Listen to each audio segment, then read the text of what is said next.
The first article I read was Never Say Anything a Kid Can Say. I really enjoyed this article. There were key points throughout that really stuck out to me. The author talked about their goal as a teacher being simply to teach a single topic in a better way than they had the year before, and then realizing that they were growing and learning as a teacher, but many of their students were not learning along with them. And the author pointed this out as the fundamental flaw in their goal.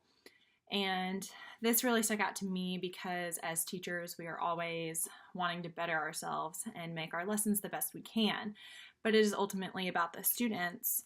We could think our lesson is top notch, but when the students aren't learning from our thought to be lesson plan perfected, there becomes an issue, and we need to take a step back and reanalyze what we're doing in our classroom.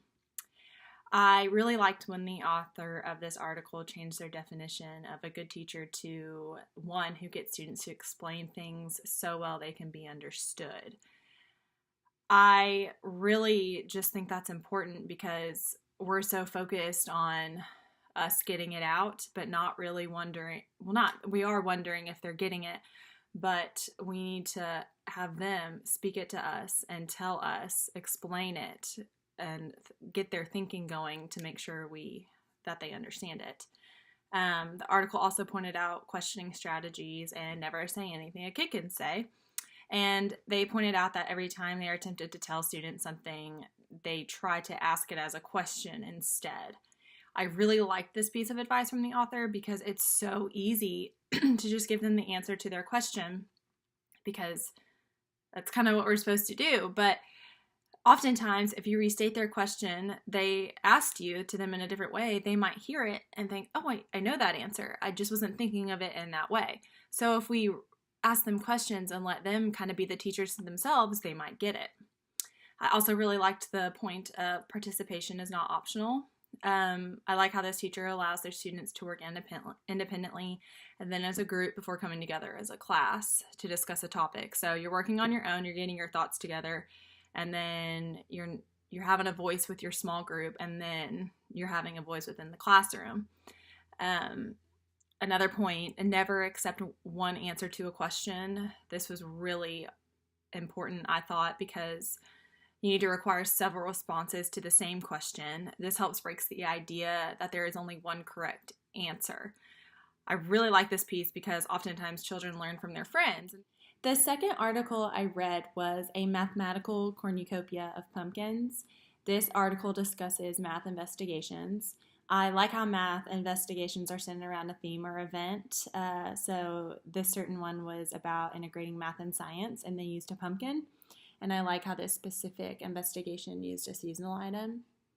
I hated learning measurements as a kid, so this particular investigation seems like a fun way to integrate measuring with a real-life natural connection and seems to make measurement less intimidating.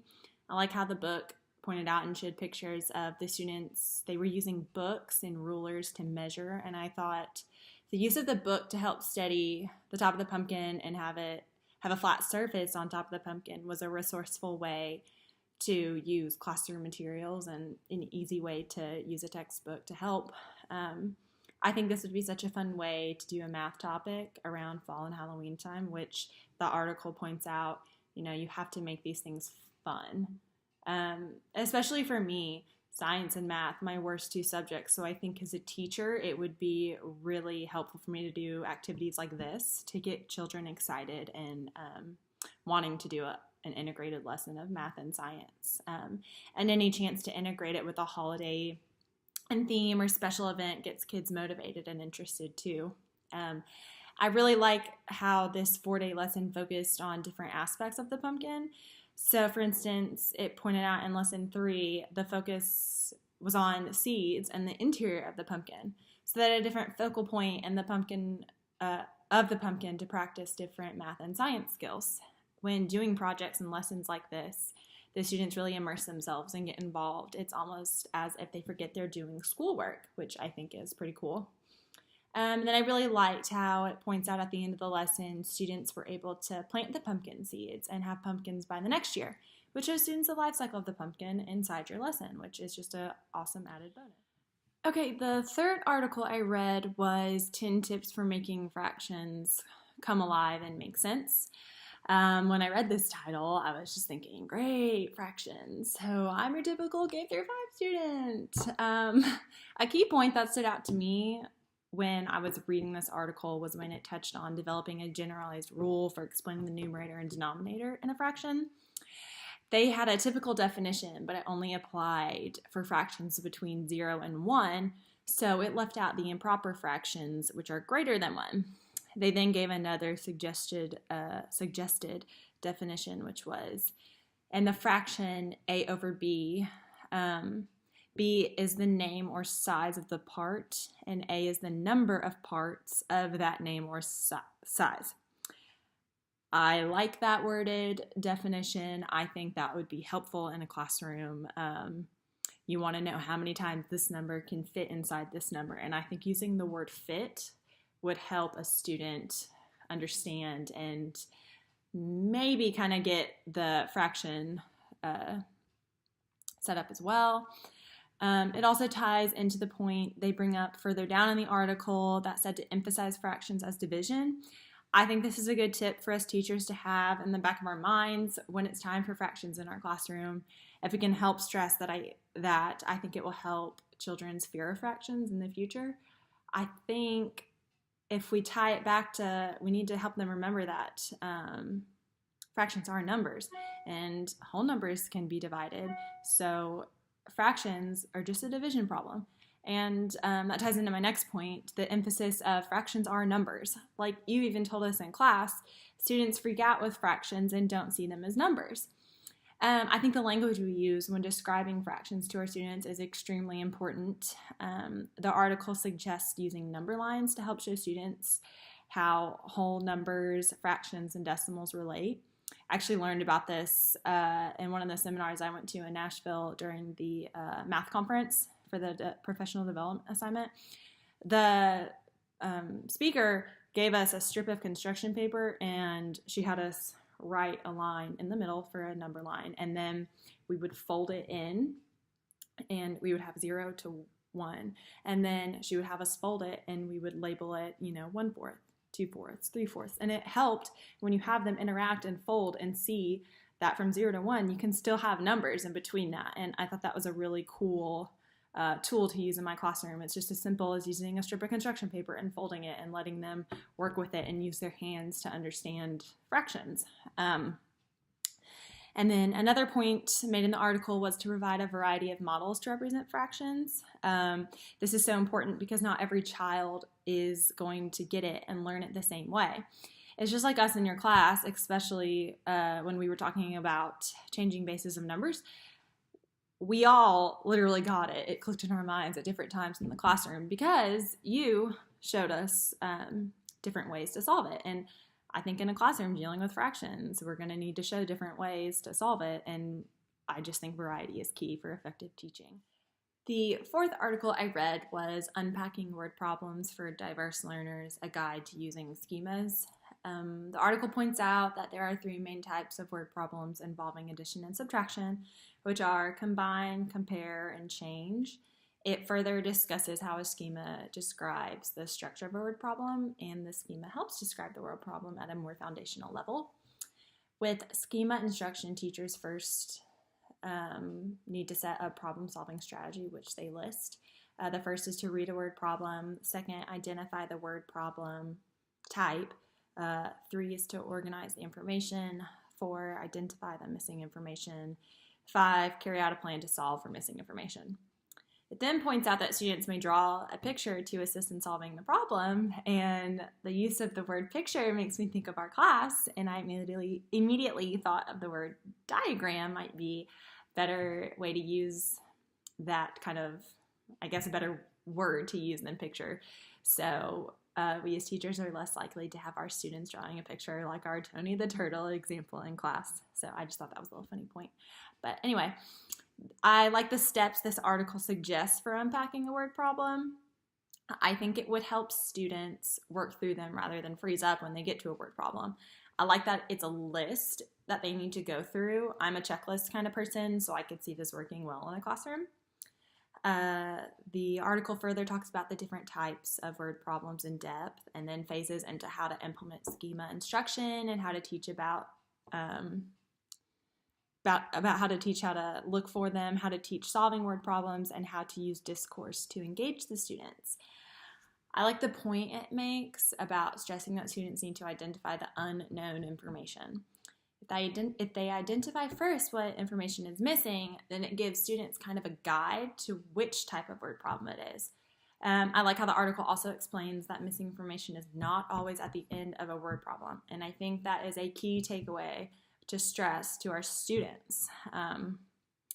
So often, even myself, I can be flipping through a word problem, but I'm like, okay, let's just get to the end so I can figure out what it is I need to be looking for. That's not always the case, and it's just like the point with keywords in a word problem.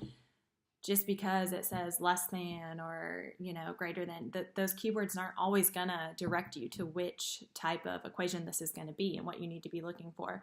So I think to really address it full on and kind of just decipher it is the better way to approach a word problem. The fifth and final article I read was 13 Rules That Expire, and this article is basically what you've been teaching us in class so far. The first rule and point that jumped out at me was the subtraction and division, make numbers smaller rule. You've talked about this in class, and I can see how teachers would say this to help get it in their students' minds what needs to be done when you're subtracting or dividing. But then what happens when they get to the upper grades and all of a sudden they're subtracting or dividing and getting bigger numbers? I think it just causes more confusion in the long run. I actually laughed when I was in the seminar at the National Math Conference because it was talking about literacy in math. I was flipping through one of the books that the speaker brought and came across a page, and I actually took a picture of the page, and it made me think of this rule. The page in the book says, no amount gets smaller when you're working in addition. The numbers climb from low to high because that's addition's mission. Just goes to show it's even in literacy where the kids are learning, and it's not necessarily true. Another rule I chose to point out and talk about was the longer the number, the larger the number, which, once again, you have said this in our class before. I think it's just so easy with the younger kids to help them understand the value of numbers. I don't think it's necessarily a bad thing, but I think we rely on saying something as simple as the longer it is, the greater the value. But once again, when students get into the upper grades and start working with decimals, it's not the case. It could be a 0.25267, a long decimal, and then the other decimal could be 0.6. And children with that rule are going to think the 0.2 number is the greater value, and because it's longer in length. So I just think that's a tricky situation to get ourselves in as a teacher and should try to avoid it. The last rule I want to point out is the please excuse my dear Aunt Sally, and this one made me crack up because at the beginning of this semester, I was telling my boyfriend how nervous I was about math class, and he gave me a piece of advice, and he said, just remember PEMDAS, which is please excuse my dear Aunt Sally. And now here it is on Rules That Expire, and I can't wait to tell him that he's wrong. But anyway, I can see how this would help guide children and keep them in an order when solving an equation with different types of operations. But I think it could ultimately confuse them and make them start on a problem at the wrong point. I remember using this rule in school, and I think it was helpful, but I do remember I would sometimes get these types of problems and equations wrong because this rule has lots of stipulations to which the article points out. And then I also like the point of the equal sign means find the answer. I think that is a common misconception that we need to stray away from saying in our classroom. It is not always yielding to the total answer. It could be asking for something else, and I think that would be a good rule to start with in math class when talking about equations and where in the equation the missing number is. It might not be at that far end where we think we're adding together two numbers to get a final sum. It might be the missing number, the missing addend. But overall, good article. It made me laugh while reading because I feel like these were rules I was taught in grade school, but it also makes me comfortable to see and read and know why these might not always apply and will carry them into my future classroom.